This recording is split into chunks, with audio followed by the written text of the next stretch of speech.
Another piece to this puzzle of constant chaos is, remember, this is immediately after 9/11, and the tensions are really heating up in between Pakistan and India directly to our west.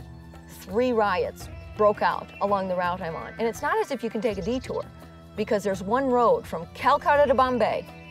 But it was the Lions clubs that managed to keep her safe. Sometimes the police would stop her and say that there was a road tax or some kind of shakedown, and all she had to do was to show them her lion pins and her lion credentials, and then they would wave her by.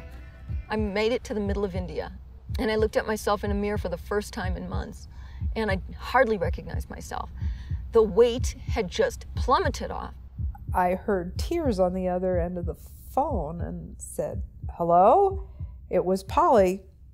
It was just so difficult to be awakened at 2 o'clock in the morning with people poking your arms and your legs just to see what it's like to touch somebody whose skin is lighter than yours would, I think, upset the best of us. On the suggestion that she get out of there and come home, it helped to click in for her that really wasn't an option. So all this was being communicated with Alan and Mom and Dad, and it's like, well, I need a man. I need to rent a man. She really did need a driver. She needed an Indian Prayun, and so she found Shankar.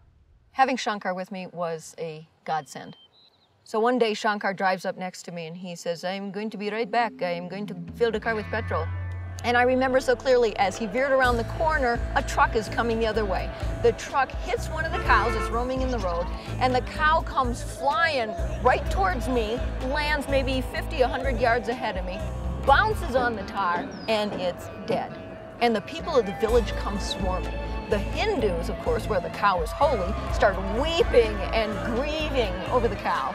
And the Muslims in the village come out, and this is dinner, you know. So they've got the butcher knife, and they start tearing into the cow and lifting these bloody slabs of beef, piling them high on the back of the bike and strapping them down the bungee cords. And to my left, I see a crowd of women surrounding a goat. And right when I look, I get a straight shot through there of them slitting the throat of this goat in some religious ceremony. And now I'm gagged. I'm totally gagging. And then I hear this man yell, "Madam, one moment please, madam." And I turn around, and it's the scene that is etched in my mind forever of these 20-odd men, goats and cows and chickens and stray dogs, everyone running at me. I get to the other end of the village, which is maybe a quarter mile, and now a truck has just driven off a bridge and is hanging by its 2 rear tires and swinging on this bridge. And then Shankar drives up. He says, "You see, you are just fine. You are just fine."